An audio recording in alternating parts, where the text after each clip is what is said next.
ഇത് അബിയു ആണ്. മലേഷ്യയിലെ പ്രധാനപ്പെട്ട ഒരു ഫ്രൂട്ടാണ് അബിയു. പലരും നമ്മളിന്ന് കടകളിലൊന്നും വാങ്ങാൻ കിട്ടാത്ത ഒരു ഫ്രൂട്ടാണ് ഇത്. മിറക്കിൾ ഫ്രൂട്ടാണ്. ഇതിൻ്റെ ഫ്രൂട്ട് കഴിച്ചതിന് ശേഷം നമ്മൾ എന്ത് കഴിച്ചാലും വളരെ സ്വീറ്റായിട്ട് നമുക്ക് അനുഭവപ്പെടും. ഇതൊന്നും നമുക്ക് കടകളിൽ വാങ്ങാൻ കിട്ടാത്ത ഫ്രൂട്ട്സുകളാണ്, വിപണിയിൽ എത്തിയിട്ടില്ലാത്ത ഫ്രൂട്ട്സുകളാണ്. നമ്മുടെ വീടുകളിലൊക്കെ തന്നെ വയ്ക്കാൻ പറ്റിയ ഫ്രൂട്ട്സുകളാണ് ഇതൊക്കെ. കണ്ടില്ലേ?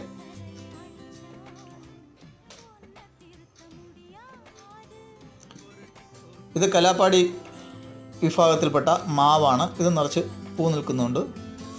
കഴിഞ്ഞ പ്രാവശ്യം കുറേ കായ ഉണ്ടായിരുന്നു. വളരെ സ്വാദിഷ്ടമായിട്ടുള്ള ഫലം തന്നെയാണ്.